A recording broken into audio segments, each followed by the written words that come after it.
Tears of Joy मुखौटा हंसी का साम्राज्य भाग 11। सूरज का चेहरा 1। सुबह का मज़ेदार हंगामा। नीलगढ़ में सब खुश थे। अन्वी ध्यान से जंगल के बच्चों को पढ़ा रही थी और आरव उन्हें गणित के जोक्स सुना रहा था। आरव बोला, 2 और 2 मिले तो क्या हुआ? बच्चे बोले 4। आरव बोला, नहीं, शादी हुई। फिर बच्चों की लाइन लग गई। सारा जंगल ठहाकों से गूंज उठा। अन्वी ने गुस्से से कहा, तुम्हें क्लासरूम में भी मजाक करना बंद नहीं होता। आरव बोला, मेरा मजाक भी एक टॉपिक है। हंसी विज्ञान 2। रहस्यमयी चिट्ठी। अचानक एक चमकता हुआ कबूतर आया। उसकी चोंच में सुनहरी चिट्ठी थी। चिट्ठी पर लिखा था, रक्षकों को निमंत्रण, आओ हंसी के साम्राज्य में जहां खुशी ही असली ताकत है।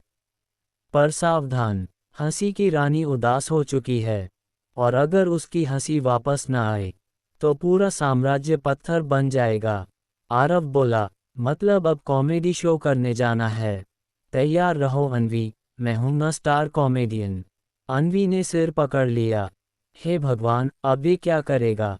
चरखी झूला 3। हंसी के साम्राज्य में प्रवेश। जैसे ही वे पहुंचे वहां सब कुछ अजीब था। दीवारें चॉकलेट की बनी थीं। पेड़ से पॉपकॉर्न गिर रहे थे। नदियों में नींबू पानी बह रहा था। आरव उछल पड़ा, ये जगह तो स्वर्ग से भी बढ़कर है। खाना भी, मज़ा भी और फ्री में सब। लेकिन सब लोग उदास बैठे थे। किसी की हंसी सुनाई नहीं दे रही थी। यहाँ तक कि हंसी का राजा भी चुप था। मुकुट फोर्ट। हंसी की रानी की हालत। राजमहल में जाकर उन्होंने देखा कि रानी उदास बैठी थी। उसका चेहरा पत्थर सा सख्त हो रहा था। रानी ने धीमी आवाज में कहा, मैं हंसना भूल गई हूँ। अगर जल्द ही मेरी हंसी वापस न आए तो पूरा साम्राज्य पत्थर बन जाएगा। अन्वी ने पूछा, लेकिन ऐसा क्यों हुआ? रानी ने बताया, एक दुखी दानव आया था। उसने मेरी हंसी चुरा ली और एक भूलभुलैया में छिपा दी। 5। भूलभुलैया का रोमांच कॉमेडी जोड़ एडवेंचर। अन्वी और आरव भूलभुलैया में पहुंचे। वहां हर मोड़ पर अजीब चुनौतियां थीं। पहला दरवाज़ा, अगर हंसा तो गुजरेगा वरना पत्थर बनेगा। आरव ने तुरंत चुटकुला सुनाया। मोबाइल ने लैपटॉप से शादी क्यों की? क्योंकि दोनों का चार्जर एक था। दरवाज़ा खिलखिलाकर खुल गया। दूसरा दरवाज़ा, नाचो वरना रास्ता बंद। आरव ने इतना बुरा डांस किया कि दीवारें ही हंस पड़ीं। अन्वी ने कहा, इतना भद्दा डांस भी किसी दिन काम आ जाएगा, सोचा नहीं था। तीसरा दरवाज़ा, गाना गाओ। अन्वी ने मधुर गीत गाया। लेकिन आरव बीच में बोला, तूने मेरी झोपड़ी फूंकी, और सारे दरवाजे गिर पड़े।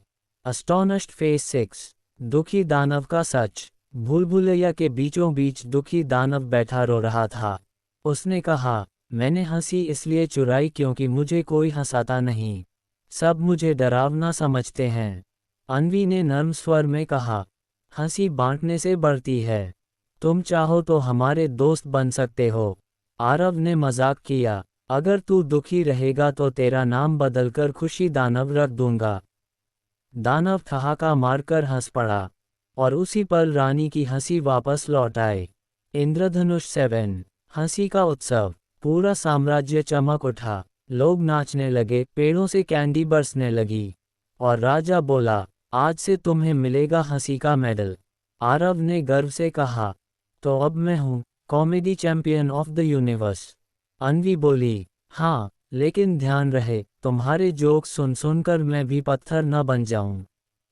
चमकता सितारा 8। अगली चुनौती, एपिक टीजर। जैसे ही वे लौटने लगे आसमान फटा और उसमें से एक आवाज गूंजी, तुमने हंसी को बचा लिया, लेकिन अब तुम्हें सपनों की दुनिया बचानी होगी। अगर सपने मर गए तो न हंसी रहेगी न उम्मीद। अन्वी और आरव एक दूसरे की तरफ देखने लगे। आरव बोला, मतलब अब हम सपनों के सुपरहीरो बनने वाले हैं? अन्वी ने मुस्कुराकर जवाब दिया, हाँ, और ये सफ़र और भी मज़ेदार होने वाला है।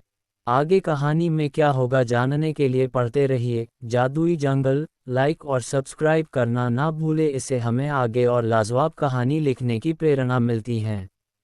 आप कहाँ से इस कहानी को सुन रहे हैं बताएं हमें कमेंट बॉक्स में, और कहानी को आगे शेयर भी करें। कमेंट बॉक्स में एक हाइप का ऑप्शन भी आता है, उसको भी क्लिक करें। आप लोग कोई भी एक स्टोरी को छोड़कर अन्य कहानियों में ना तो लाइक करते हैं और ना ही कमेंट करते हैं। कृपा करके ऐसा ना करें, सभी कहानियों को लाइक और शेयर करें।